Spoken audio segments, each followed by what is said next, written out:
নমস্কাৰ বন্ধুসকল, মোৰ ফালৰ পৰা সকলোকে নমস্কাৰ জনালোঁ। মই আহিছোঁ আপোনালোকৰ মাজলৈ এটি সৰু ভিডিঅ' ক্লিপ লৈ। আপোনালোকৰ মোৰ ভিডিঅ'টো সকলোকে চাওঁ বুলি আশা কৰিলোঁ। মই আহিছোঁ কাজিৰঙা ৰাষ্ট্ৰীয় উদ্যানত। কাজিৰঙা ৰাষ্ট্ৰীয় উদ্যানখনক কিয় অভয়াৰণ্য সংৰক্ষিত বনাঞ্চল হিচাপে ঘোষণা কৰিলে তাৰ এটি অভাৱ দিবলৈ আপোনালোক চেষ্টা চাই যাব ভিডিঅ'টো হ'লে।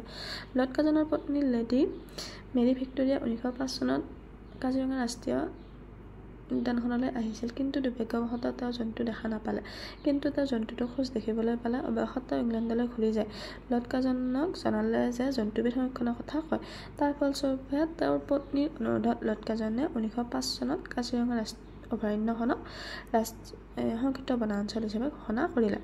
আৰু ইয়াতে কাজিৰঙা ৰাষ্ট্ৰীয় উদ্যানখন এশিঙীয়া গঁড়ৰ বাবে বিখ্যাত আৰু 1945 চনত ইউনেস্কোৰ অধীনত বিশ্ব ঐতিহ্য ক্ষেত্ৰ হিচাপে স্বীকৃতি প্ৰদান কৰে। আৰু ইয়াতে হাতী, বনৰীয়া ম'হ, দল হৰিণ এক বৃহৎ প্ৰজনন ক্ষেত্ৰ আছে।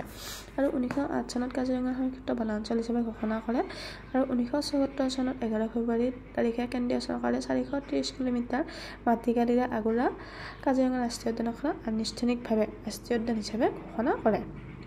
নমস্কাৰ। যদি মোৰ ভিডিঅ'টো চাই ভাল লাগিল তেনেহ'লে আপোনালোকে like, comment, share and subscribe কৰি দিব। আৰু কাজিৰঙা ৰাষ্ট্ৰীয় উদ্যানৰ কেম্পাছটো বহুত ধুনীয়া লাগে